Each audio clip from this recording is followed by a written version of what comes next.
ተመልካቾቻችን እንደምንሰነበታችሁ ይህ በቲጂ ሬዲዮ እና ቴሌቪዥን እየተዘጋጀ የሚቀርብላችሁ የቲጂ ቴሌቪዥን ፕሮግራም ነው።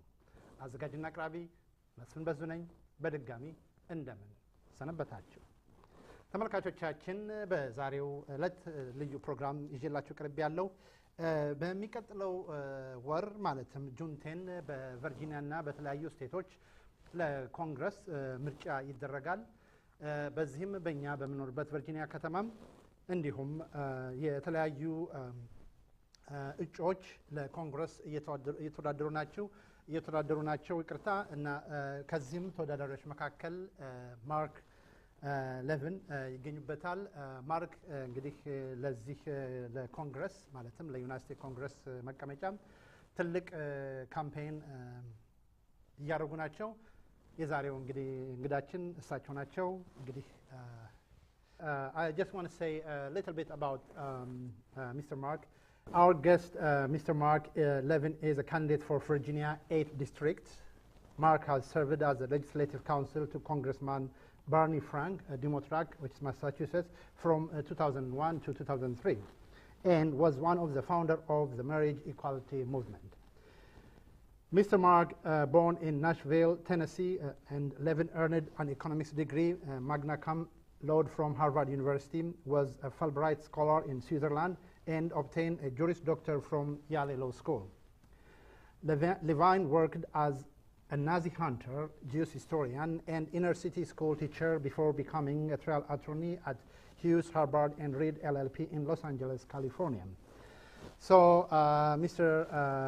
Mark Levine, I stopped the introduction here, and could you please introduce yourself to our audience? Well, sure. I am Mark Levine. I am running for Congress. I'm running to represent you right here in Virginia, in the 8th Congressional District. If you live in Arlington or Alexandria or in Fairfax County, either within the Beltway or south of the Beltway, pretty much, the district lines are a little confusing, then you can vote for me. Now, to find out whether or not you can vote for me, you can go to my website, levineforcongress.com, LevineFor Congress.com, and there's a little map there. You click on the map and it shows you exactly where the district is, and people can know if they can vote on June 10th. I am a Democrat. I'm a solid Democrat. I believe in fighting for working people, for those that are struggling. I don't believe in protecting the rich. I believe in protecting immigrants and people who are just coming to this country, because to me that's what makes America great. The fact that people come from all over the world to be part of our country, to live the American dream like my great-grandparents did 100 years ago, like immigrants do every day. And I have particular love for the Ethiopian community. I like your food, and I also like your hospitality. And so I do say to all of you, I'm a Sekanala. Oh, thank you. Thank you so much. And Mr. Levine, you just say that you like Ethiopian food. I do. Could you please mention, because we have so many kind of foods. Well, I usually like the lamb, and I like to eat with my hands, so that's good. So I pick up the bread, and I usually the lamb dish is my personal favorite. But I don't remember its name. Okay, we got like lamb, we call it sagao. I like that. A lot of them. I like kitfa as well. And okay, and Mr. Levine, so I know that there are a lot of Ethiopians who are able to vote with this June 10 elections. And most of the time, people like me or people who came from Africa all over the world, when they elect the candidate or when they decide to elect the candidate, the main burning issue is immigration. Right. So, because right now there are several Ethiopians, whether in Virginia, in all over the country, have immigration issue. So what is your plan, especially Sure. for the comprehensive immigration reform? So our immigration system is a mess. I actually used to work on the House Judiciary Committee, which oversees and writes the nation's immigration laws. So I have actually worked on immigration laws in the past, and of course the United States Congress drafts immigration laws. So it's no more, this is probably the most important position if you want to change immigration, is to elect me, because I've been there and I know how it's done. It is a mess. It's not good at all. It's way too hard to get a green card. It's way too hard to become a citizen. There are waiting lists. There are complications. We have different policies depending on whether you're from Ethiopia or Mexico or Ireland or Cuba. I don't think there should be any discrimination based on national origin. I think as long as you're coming here to to live the American dream. You should have as much opportunity, whether you're Ethiopian or any other culture. The only people I would give preference to are those who are escaping with their lives. If someone's trying to kill you, okay, you get preference. Other than that, you should have a right to be here, just like my great-grandparents did 100 years ago. They came here, they had no money, but they came here to live a better life, to live the American dream. My great-grandfather sold women's dresses door to door, and then had a small shop by the time he died, and my grandfather expanded that to 6 shops, and then my mother was a school teacher, my father was a lawyer.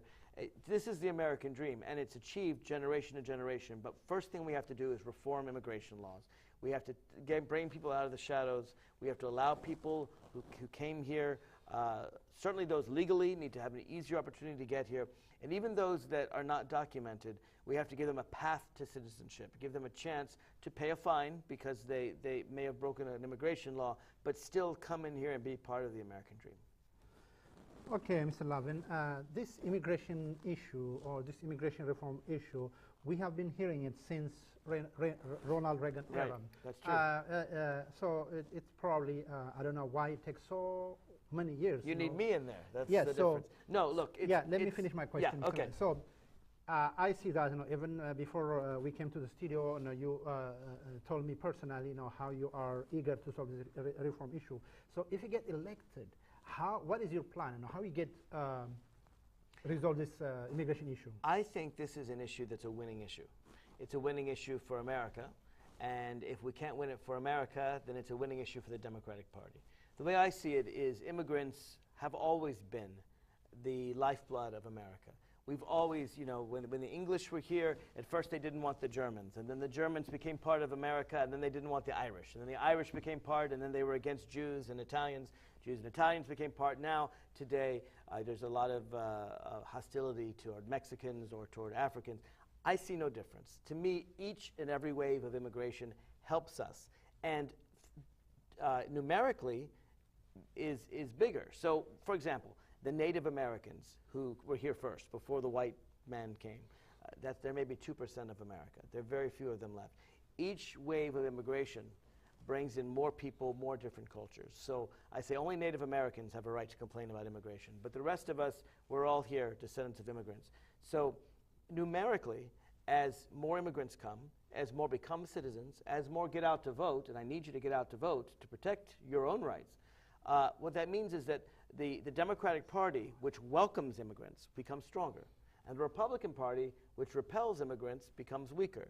So I say either we persuade the Republicans, you must support immigration reform, or they start losing elections. And as long as you go out and vote, you can make the difference. Voting for the Democrats, voting for me, will make sure that we can pass immigration reform. Either we get the Republicans to agree with us, in which case we pass immigration reform, which would be terrific, or if they refuse to agree with us, we go into the elections, we make it an election issue, we ask the community to get out and vote, and then we can win elections and do it even without the Republicans. Also, once you get elected, is your office will be open for Ethiopians who come to your office directly or something? My door will always be open. One of the things that I did when I worked for Congressman Barney Frank is we had a policy of anyone who lives in the district could walk in, make an appointment, and we would meet one-on-one. We'd sit together, you and me, or me and anyone else. As long as you live in Arlington, Alexandria, or the portions of Fairfax County that are part of the 8th Congressional District, we'll make an appointment and we'll talk. And I have to say, it doesn't matter whether you're Ethiopian or Mexican or African American or Arab American or Jewish or Finnish or German, it doesn't matter. The door is open to everyone. So what I want to do, I want to help the Ethiopian community, but because the Ethiopian community is part of the American community. So I want to help small businesses get loans. I want to make immigration easier. I want people to be able to be very free to celebrate their religion and to practice and to eat the food and to have their culture and have all the freedoms we have in America. Now, does that help Ethiopian Americans? Of course it does. But it's not specific to them. I don't favor Ethiopian Americans over Mexican Americans. To me, it's all about all of us being part of being able to pursue the American dream. What is your support when it comes to Obamacare? And according to your belief, Is Obamacare helps people? Yes, I think Obamacare is a good step. I don't think it goes far enough, but I do think it's a good step. It's brought millions of Americans health care who didn't already have it. It has said you can't discriminate on the basis of these pre-existing conditions. It allows young people to be on their parents' plan until they're 26 years old. It actually restricts some portion of health care insurance profits. They can't go over about 25%. It requires employers to insure a certain number of their employees if they work a certain number of hours and they have a certain number. It is a good step forward. I don't think it goes far enough. Just because it does all these good things, it doesn't work as well as these other countries that just simply cover everybody. For example, I don't think that healthcare should be tied to employment at all. It doesn't make sense to me that an employer looks at a woman and says, she's a terrific employee, but she has a chronic illness. And they look at this man, and he's an okay employee, but he's perfectly healthy. An employer might choose the healthy worker who's only okay, rather than the superb, terrific, excellent worker who has a serious health care problem because of the health care costs. I don't think there should be any connection between your health care needs and your employment. You should hire the best employee, and your health care needs should be met by a universal health care system, such as works in most industrialized nations on earth. The next question I have is the cutting women programs. Right now in Virginia, because of the budget issue, they are cutting lots of programs. And what do you say about this? And especially the right for a woman to choose, right, and so many things. Well, there's so many things. First of all, a woman's body is her own, just like a man's body is his own. It is absolutely wrong for the government to tell a woman what to do with her own body. And to me, I simply look at the Constitution of the United States. The Fourth Amendment of the Constitution says you have the right to be secure in your persons. That's your actual being. The government can't cut off your arm. They can't force you to wear a tattoo. They can't force you to pierce your ear. You can if you want to, but the government cannot require it. So certainly the government cannot tell a woman what to do with her own body with regard to reproductive freedom. However, there's a lot more to women's issues than a woman's body, to a right to have a safe legal abortion. There are issues of poverty. 1/3 of women in America live in poverty. In fact, some of the women who are most poor are those that have children when they're teenagers, 15, 16-year-old girls. They find they have kids, and a lot of times they live in poverty. There's also an issue of domestic violence. Domestic violence is everywhere. There are women who fear, I saw a statistic the other day that 1/3 of all women in America will either be raped or beaten or stalked by a boyfriend or a husband. And this violence is in every community. It's black, it's white, it's Latino, it's Asian, it's Jewish, Christian, Muslim, atheist. It doesn't matter how rich you are, how poor you are. This is a serious issue. And I've worked my entire life to protect women who have suffered from domestic violence. In fact, the very first law I wrote was to allow women who are being beaten to take their children and leave, because a lot of times they fear leaving because their children are left behind. And I also want to make sure we have enough resources right here in Northern Virginia to protect victims of domestic violence. There are only 11 beds in all of Arlington County. There's only 80 beds in all of Arlington, Alexandria, and Fairfax. There's not even 80, it's less than 80, for all the women who are trying to escape violence, and they're full. These women have no place to go. We're a very rich area. We can afford to provide a safe place where women can escape violence. So women's issues are much broader than reproductive freedom. Thank you, Mr. Levine. And another question is about family or parent planning. Once you get elected, what is your plan to improve family planning or parent planning? As an elected official, what are you going to do? Family planning is very important. I mean, as much as I do think the ultimate choice on an abortion is a woman's to have, I have to say that it's a difficult, horrible choice to make. And if we can have contraception, then no one has to even approach this moral choice. And with contraception, you must have sex education. The whole purpose of family planning is that if a woman has a child when she's 24 or 25 and she has a family to back up her, then you can raise a child and provide for that child and give the child the schooling that he or she needs to become a very successful person. If a teenager has a child, it's very, very hard. A single mother has a child, it's very, very hard. So part of family planning is to teach people how to use contraception so that we don't have cycles of poverty generation after generation. And again, like I said, abortion is a last resort. If we can use contraception appropriately, people don't have to face that awful decision. And the other question is whether here in Virginia, all over the United States, the domestic violence is a very, very big issue. Which I just talked about, yeah. Yeah, and especially the woman's Right. right against violence. Maybe if you explain me a little bit on that. Well, as I said, I think that particularly when you have an abusive husband or boyfriend, it's very important if a woman can show that she is being physically abused, that she be able to take the children away. I wrote a law in the state that passed unanimously, by the way. All Republicans and all Democrats voted for it, that said that wife beaters make bad dads. In other words, if you physically abuse a woman or a man, any physical abuse of an adult, just like physical abuse of a child, you should be able to lose custody of children, because it's very important for someone who is being abused to be able to take the children and go away. Very good. And the other question is, as you know, yesterday we celebrated the VA Days, Veterans Right, Memorial Day. Memorial Day, and as you heard a few weeks ago, there is a big problem issue at the VA hospital. There are around more than 40 some patients died because they didn't get appropriate care. True. So, as an elected official, what are you going to do to improve and to support and honoring these veterans? I think it is shameful what is going on in the Veterans Administration.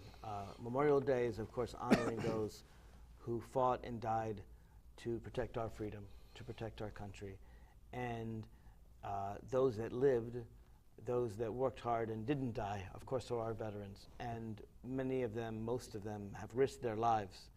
And for us as a society not to take care of them is shameful. There's no excuse for what the Veterans Administration has done. I've heard people say, I've heard Democrats say, well, it happened under the Bush administration. It did happen under the Bush administration. It happened under the Reagan administration. It happened under the Clinton administration. This is a problem that's been going on for decades. But just because it happened under Republicans doesn't mean that we Democrats can say it's okay. It is wrong. I've called on President Obama to even ask General Shinseki to resign. I think he's a very good man. I think he's an honorable man, but he hasn't solved this problem. And we need someone to get in there and solve the problem. And some of it requires knowledge of information technology to make sure that the records are there. And some of it calls for firing people who are hiding records. But we have the capability to take care of veterans. And we need to provide the funding for it, but it's not just that. We need a full, clean house, top to bottom. And I don't think that the Veterans Administration Secretary, Eric Shinseki, has done the job. And I think he needs to give way and let someone else do a better job. Thank you. And once you get to Congress, you're probably expecting a lot of fights with Republicans. Therefore, and you know very well, even sometimes, you know, the Democrats' agenda is good for the country. There are some Republicans say no because they don't want to lose, just for the sake of that. Right. So once you get into Congress, how do you fight for the people's rights, for the bill, just by remaining bipartisan? Well, you know, Mesfin, I've been on television a long time. In fact, I began right here. Fairfax Channel 10 was the first TV show I did. Wow. But I've graduated, as it were, and I've been on national and international television. I've been on hundreds of TV stations across the globe. I've been on Fox, MSNBC, CNN Headline News, CNBC, Russian TV, Chinese TV. Maybe I can be on Ethiopian TV. I don't know. But the point is that I'm someone who's willing to go and make the case publicly. And I fear that Democrats aren't always willing to make the case. So some people say if you're going to out there and aggressively make the case for Democrats, then that means that you won't be able to accomplish anything with Republicans. I reject that, and I'll tell you why.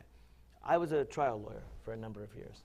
And one of the things I learned is that if you are willing to go to trial, if you're willing to go to court, and you're very clear that you don't like our agreement, we go to court, you get better agreements in private. Okay. I never lost a case in Los Angeles County when I practiced law in California, and people knew that.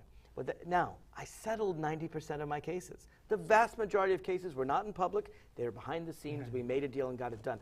But I got better deals behind the scenes because they knew I was ready to go to court.